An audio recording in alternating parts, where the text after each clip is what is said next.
Bahala na. Binago ko yung linya. Ang ginawa ko is panat lahat to. Bali 1-1 na. Kasi typical naman na mga amplifier ngayon is puro 1-1 naman talaga eh.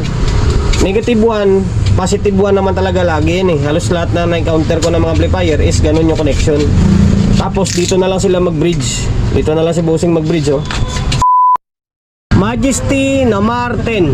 Yan oh, Majesty na Martin na power amplifier. Okay? Ang ganda ng mukha nyo. Majesty Martin power amplifier. Ayan. Nakabukas na ito dahil troubleshoot ko na sana. Yung may-ari nito ay si Sir ng taga Valenzuela ba o Bulacan? Kalimutan ko na. Basta si Sir Bong Loredo yata pangalan ng may-ari nito. Shoutout and then maraming salamat kay Sir na pinagkatiwalaan tayo na gawin yung unit niya. Okay? Ito. Bali ang issue nito, kaya nila rito sa akin, sabi niya parang humihinda daw yung isang channel. Parang ganun. Ayan. Kaya ito, minuksan ko na. Kasi nga ito troubleshoot ko na nga, sabi ko kanina.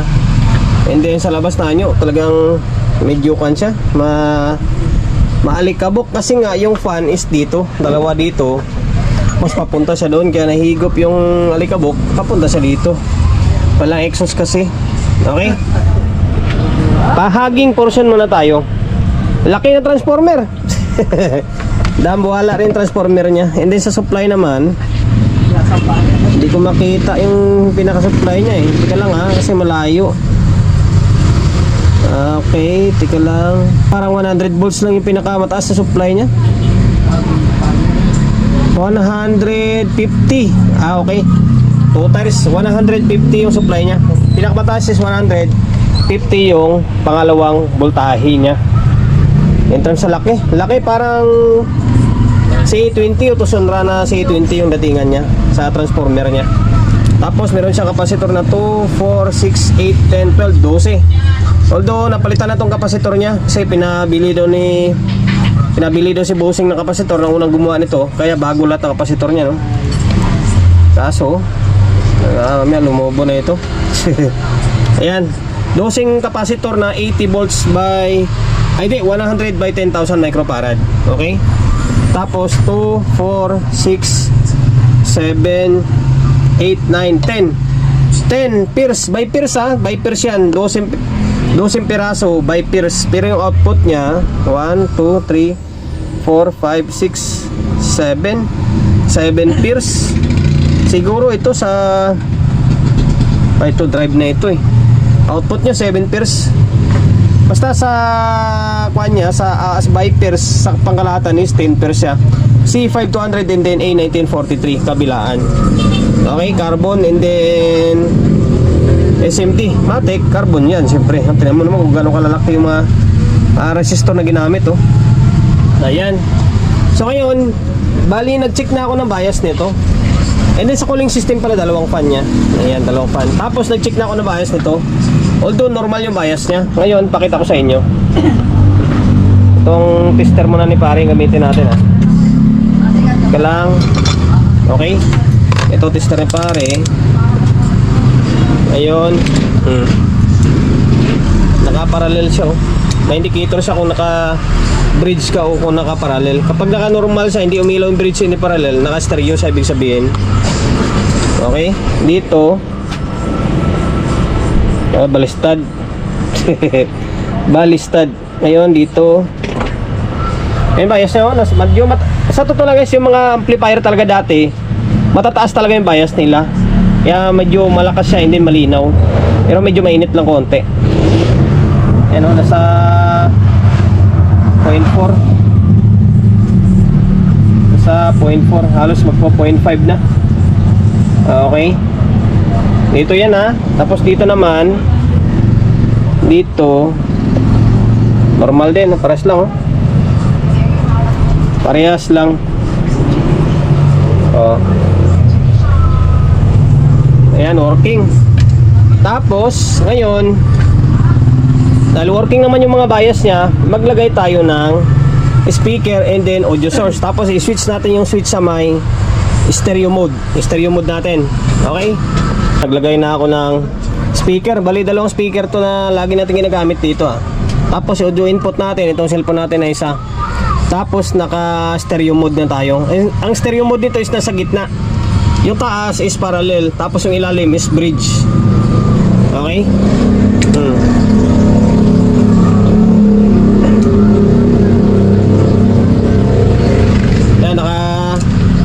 Naka normal mode na siya, nag-trigger na yung dalawang relay. Channel 1. Ikaw tayo nalungkot.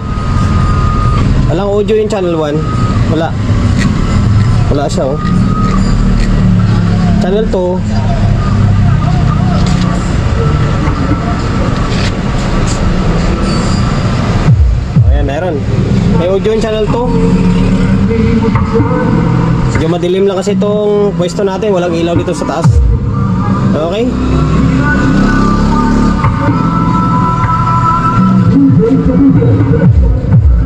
Okay, working yung channel 2. Yung channel 1 ay walang audio.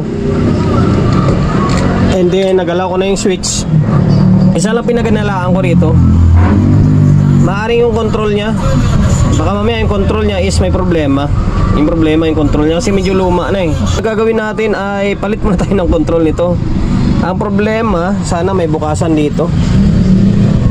Try natin magpalit muna ng control. Kapag ganun pa rin na palitan tayo ng control, ganun pa rin yung tunog niya, wala pa rin siyang audio or wala pa rin tunog, saka tayo dumako dito sa may input buffer niya. Okay? And then, medyo kailangan na ng linis to. Okay, stay tuned lang kayo, magpapalit lang ako ng control. Natanggal ko na yung front panel, and then natanggal ko na yung mga control. Ang problema, ang control ay full moon. Yan, full moon 10K. Full moon ito. Ayan, dalawa. Itong isa channel 1 parang aliado. Ang problema ito, yung mga knob is malutong na. Hindi, parang dinikitan lang din nila. Ito yung problema ngayon. Sana may balik pa natin ito. Pambira malutong na siya. Tapos half moon yung pinalit natin. Ito yung ginagamit natin ng mga control, yung power up talaga natin. Ayan, bago na to Tapos ito, ayan, tinakpan ko lang ng tape yung butas para hindi gaano papasukin ng kalawang kasi, ng alikabok kasi dito yung butas sa taas. Unlike sa iba, nasa ilalim siya. Okay, so ngayon, try kong ibalik yung knob ko. Kaya kung pa may balik ito. And then, testing ulit tayo Naibalik ko na muna yung pansamantala, yung front panel. Ayan, may mga kulang na tornilyo pa. Ito yung control na pinampalitan natin Ito, ayan. Yun, yung kinabit natin. Bagong bago. Okay. Tapos, ito, may speaker. Diyan pa rin naman yan. Dalawa yan Naka-speak on tayo. Tapos yung audio input natin, nandyan pa rin yan. Okay, try natin. Sana magka-audio na. Ayan, nag-protect tayo. Nag-trigger ang relay. Channel 1. Parang wala pa rin Pero may signal siya Kurap-kurap yung signal Nakaraan, walang audio, walang signal ito. Ayun, meron na kaso walang audio na lumalabas. Eto,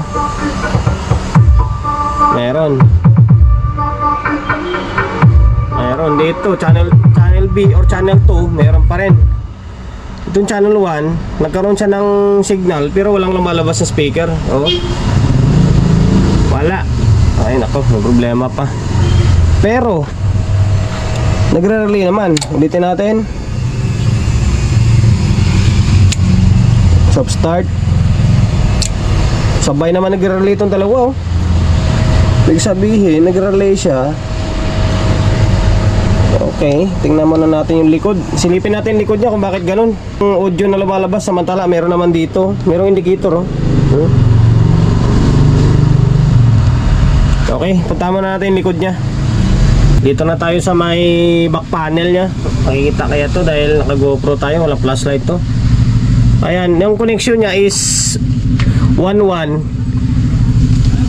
channel 2. Medyo magulo yung connection dito. Yung channel 1, channel 2 nakalagay dito, channel 2 out. What channel 2 out to? Medyo magulo yung connection niya. Channel out 1, out 2. Pero nakalagay channel 2, channel 2. Ano ba yan? Pero 1-1 lang din naman to eh. Tapos sinilip ko dito. Yun, naguguluhan ako sa connection niya. Positive ito, papunta sa doon. Okay. Medyo naguguluhan lang din ako. Ngayon, yung ginawa ko, nagpalit muna ako ng, baka nasa connector ko lang, baka mamaya yung speak on ko is medyo maluwag na, kaya ayaw lang gumana. Ito, pinalit natin, Broadway ito. Yan, Broadway na speak on. Try natin muna. Try muna natin palitan ito. Try muna natin palitan, baka dahil lagi kong ginagamit yung terminal na ito, baka lumuwag na, baka hindi na maabot niya sa may pin niya. Stereo ito. Stereo gitna, parallel sa taas, bridge sa ilalim. Naka 1 volt ito, ha? Natin. Lagyan natin sa 1 volt lang. Tapos compressor on. Okay, grounding. Try ko muna yung kwanto. Try ko munang ipagpalit. Try ko muna palitan. Tapos testing muna natin ulit. Baka nasa connector. Binding post yung ginamit ko, ha. Medyo may konting kalituan lang ako. Ito, yan, binding post yung ginamit natin. Ito, channel 1, channel 2 or channel A, channel B. Ayan. Tingnan nyo, tutunog yan. Meron ba? Oh. Meron, tumutunog. Channel B. Meron din. Oh. Meron.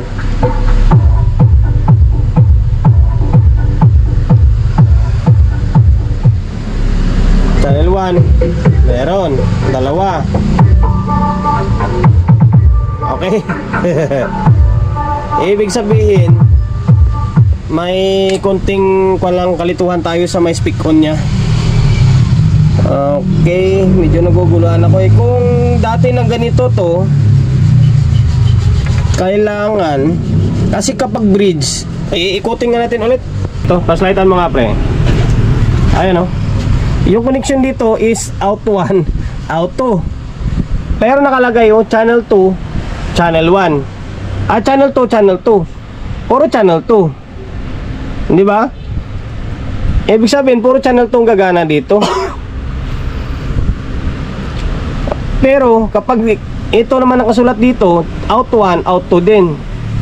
Out 1, out 2. Pero ayaw gumana yung isa dito kapag 1-1 yung gamit. Nakakalito. Baka puro channel 2 lang ito dito. Maganda niyan. For operation bridge, output binding post. Kailangan pag nag-bridge ka, binding post yung gagamitin mo. Ito negative, ito positive.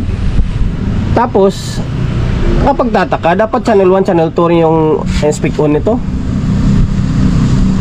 Okay, kasi position niya parehas lang din naman, oh. Although pwede kong baguhin to. Kaso lang baka malito naman si bossing. Wala na. Pag-iisipan ko muna. Sa ngayon okay na, may audio na siya, kabilaan. Kapag nasa speak on siya, ay nasa binding post, sira lang yung control, sira yung control. Kaya walang, kita nyo naman sa intro natin, di ba? Wala kahit indicator, wala. Ngayon, ano gawin natin dito? Hindi naman, although hindi naman naka double sided to, pwede tong kutkutin tapos panibagong linya na lang. Try natin gawa ng paraan. Binago ko yung linya. Ang ginawa ko is panat lahat to, bali 1-1 na. Kasi typical naman na mga amplifier ngayon is puro 1-1 naman talaga eh. Negative 1, positive 1 naman talaga lagi yan eh. Halos lahat na na-encounter ko ng mga amplifier is ganun yung connection. Tapos dito na lang sila mag-bridge. Dito na lang si bossing mag-bridge, oh. Kasi ito naman nakalagay, oh, bridge, oh. Sa speak on, naka-ikis nga, oh. Naka-ikis naman speak on nila, oh. So, ibig sabihin, huwag na gamitin yung speak on. Ito na lang, ipaliwanag ko na lang kay bossing to. Tapos, ito pa rin naman, channel 1, channel 2 pa rin naman to in case na gamitin ito. Tapos, mag-speak on na, channel 1, channel 2, sabihin natin channel 2, channel 1 ito. Tapos, ginawa na natin na pinutol natin. Kasi yung dito is pares lang dito, nakakunik ito. Nakakunik siya dito. Hindi ko alam kung channel 1 ito, channel 2 ito, pero hindi eh. Iwalay rin naman ito eh. Basta pinutol na natin, tapos nag-jump tayo. Ayan oh. Nag-jump tayo. Sana makita. Pinutol natin yung linya. O yan. Pinutol natin yung ilalim papunta doon sa may kabila. Tapos yung kabila naman, yung nagiging 2 na linya is ginawa na lang natin 1-1. Ang mahirap kasi sa ganyang connection, sabi natin, yung ito is 2-2, ito naman 1-1. Ang problema niyan, kung speak on mo is parehas lang. Pares ganito, wala siyang kulay. Wala. Minsan kung wala kang tagging dyan, paano mo gagawin yan? Eh kung paano kung dito mo sa may salpak, magugulat ka, ba't lang tunog yung kabila, tapos dito mo may salpak yung isa, diba? Ngayon, ginawa na lang natin uniform yan. Channel 1 is 1-1 na, channel 2 is 1-1 na rin. Okay? Bahala na, mabas tayo. Ayan ang ginawa natin, nag-jump tayo. Yung ground naman is naka-common ground naman siya eh. Okay? Eh, testing natin ulit. Lagay na natin yung speak on ulit. Ayan, speak on. Tapos naka-stereo tayo ha. And then ito 20 natin. Ito 20 natin. Ayan, naka 20 na yan. Ayan, naka 20 na. And then ito juice source natin, nakakabit pa rin ito mula kanina. Mahala ka dyan.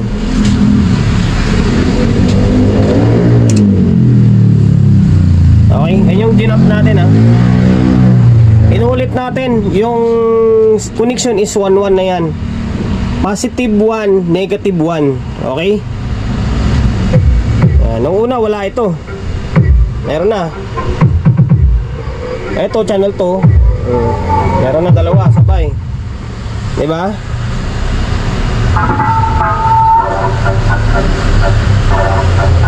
Yung ginawa na natin is 1-1 na yung linya niyan. Negative 1, positive 1 na. Dalawang channel, okay? Tapos sa may binding post, wala naman, yan pa rin naman yung binding post niya eh. Kung sakaling i-bridge lang nila ni sir, ang magiging connection niyan kapag i-bridge na is ito na lang sa may binding post.